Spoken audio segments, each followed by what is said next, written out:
Hello there everyone, this is Eli J. Brown, Eli J. Brony, and welcome to another classic LEGO Bionicle review. In this episode, we are looking at the Toa Inika, the Toa set that came out in 2006. From left to right, we have Toa Huki, Nuparu, Holly, Jala, Kongu, and Matoran. Now of course, all of these guys are characters that we have seen before. We have known these guys previously as various different Matoran. 4 of them were released as the Matoran at McDonald's in 2001, and Nuparu was first introduced with the Boxer, and then Holly was introduced with the 2003 Matoran set, so of course she was actually part of the storyline with the Bow Rock. Now of course, Nuparu and Holly pretty much steal the spotlight from Onapu and Maku, because I was expecting they would become the Toa of this team. But nope, we got Nuparu and Holly. Not bad choices though, just not what I was expecting. So, the Toa Inika are, well, very revolutionary among a number of different things, such as the build. They have a brand new sort of build that would be used for nearly every Bionicle set released from this point all the way up until the original discontinuation in 2010. They do feature a number of new parts as well as some recolors. There are not really many of them, I should point out. But anyway, let's get on to a number of firsts that this series has. Alright, well, the first first that we are going to be talking about would be with Toa Huki.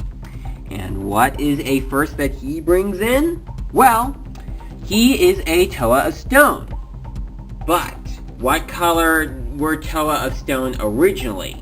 That's right, they were brown. Huki is not brown. He is yellow and gunmetal.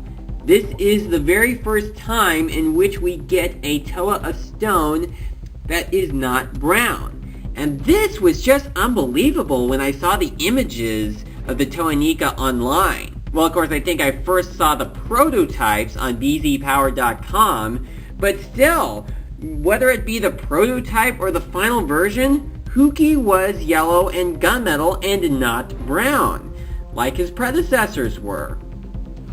What is really up with that, though? I mean, it's alright, it's just... wow. This was totally unexpected.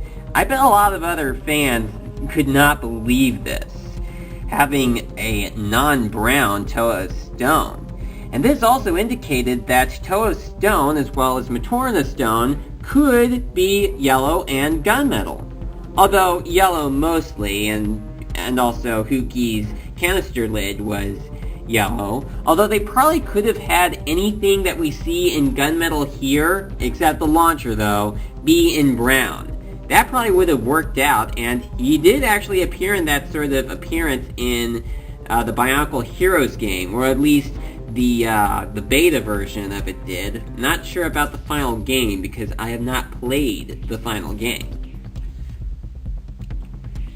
So, that's a first right there. Though something that Huki also has that's unique from the other Toa is this chain here, that connects from his back all the way up to his new weapon piece right here. Now, much like the Paraka that I've looked over before, all the Toa Inika have these Zamersphere launchers. However, there are a couple of differences.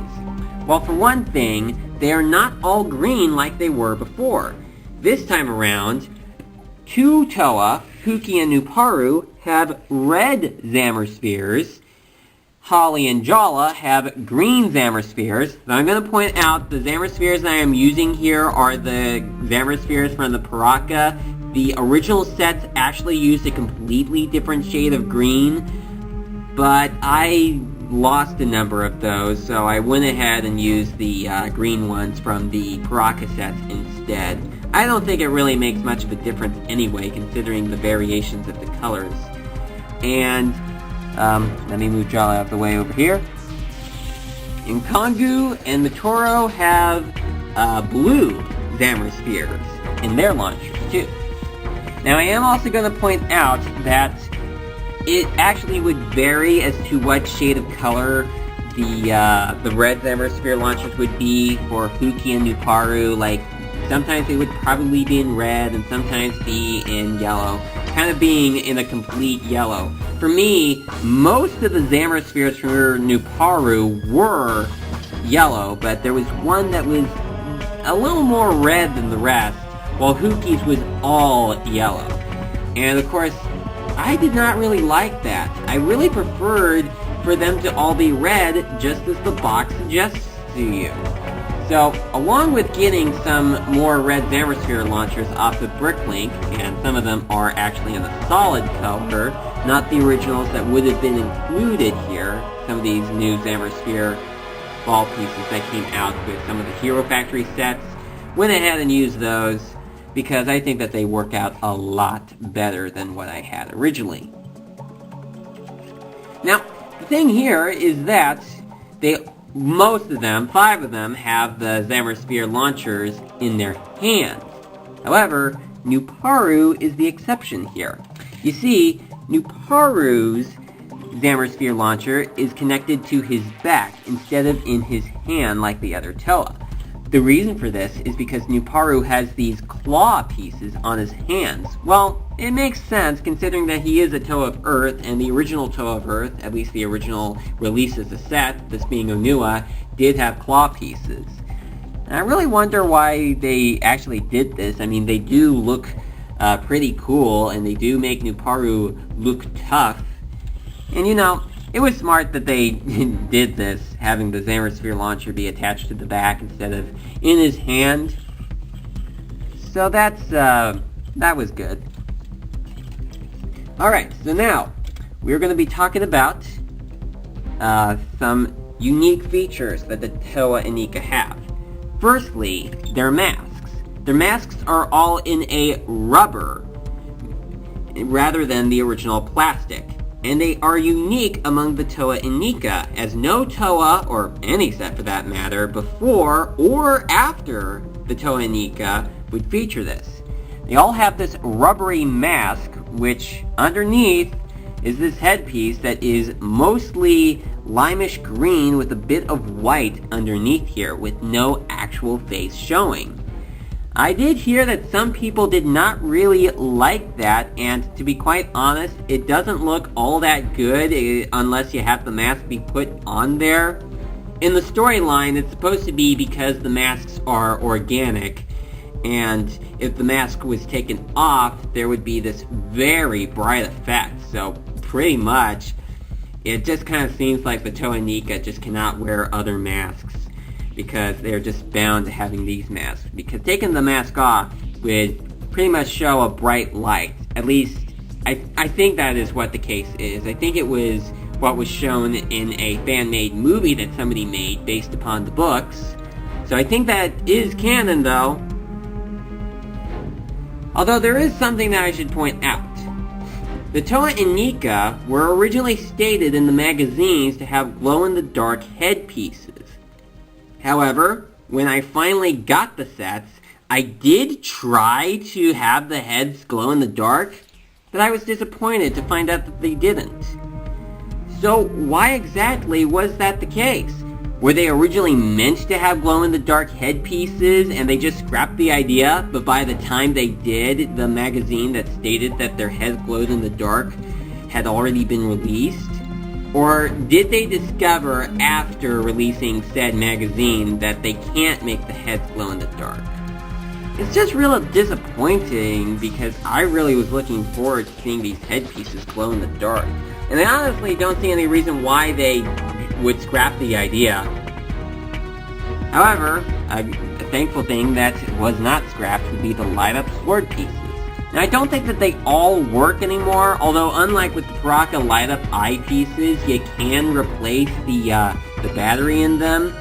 And the lightning for the swords, while they are all different colors, pretty much the same color as what's used for the Zamaspheres. I won't go over all of them, but they are the same colors that are used in the Zamaspheres. Let me find one that works so I can demonstrate this. Will it work for Holly? Let's see. Yep, it works. And although, can you see it?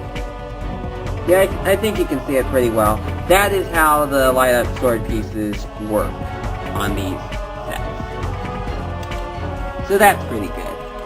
Much like with the Paraka, the Toa Inika all have different styles of feet. First, there is this style, which has all of these sorts of tooth pieces sticking out of the front and backs of their feet. This is the foot style that Jala, Huki, and Matoran have. And then, there is the much wider foot piece that is used on Holly, Nuparu, and Kongu.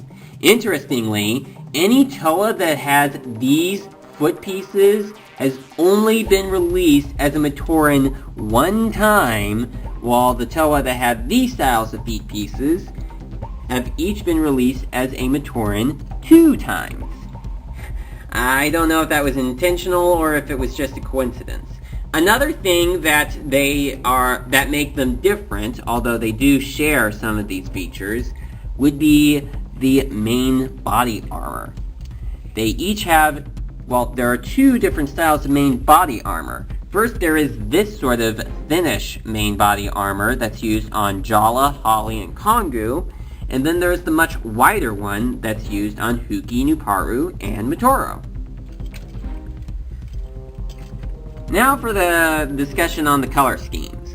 Well, as I said, Huki is gunmetal and yellow, Nuparu is black and light gray, and I noticed that his foot came loose. Holly is, well, she has a gunmetal torso piece, and gunmetal Zammer Spear, and gunmetal sword, but the rest of her is mostly dark blue and white, which kind of makes her, well, one of the few Toa, although I'm not really sure if Gali is the only one that counts, though. Well, she has a different secondary color other than light blue, which makes her very different. Of course, Nokama didn't have a secondary color in either of her versions other than gray, which all of the Toa Metro had. Jala has a gold main body piece and Zammer Sphere launcher and sword piece. He's also the only Toa to have gold on him in this whole series.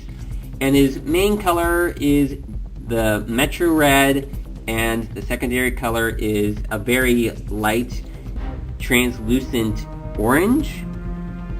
Move him over. Kongu is in a dark green color with an accent of silver, also having this blended color of the main torso piece being silver on the top and dark green on the bottom.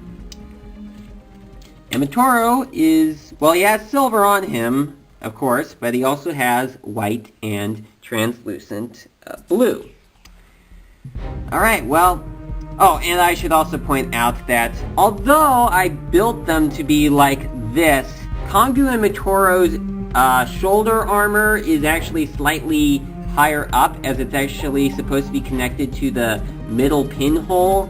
But I didn't really like the look of that, so I lowered it down, although I went with it when I was a kid, but now that I'm older, I think it works out better to have them a bit lower. And besides, it's pretty much optional anyway.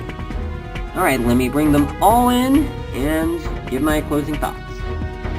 Well, overall, it was pretty fascinating to have the Toa Inika come in, not only because of who they are and what we knew them by before this point in time, but also the new features that they have. Certainly was amazing to have these new heroes come in, brand new heroes after the Toa Nuba, chronologically of course, since the Toa Metru were flashback year Toa. And you know, we would of course see these guys again in 2007 in the form of the Toa Mari. So that's pretty much all I have to say about the Toa Inika. Certainly very interesting sets. Of course, they're not the best among any of the sets that came out. There are some flaws that some people have with these sets, or nitpicks rather. But, you know, overall they were all pretty good. Thank you so much for watching, and I will see you again next time.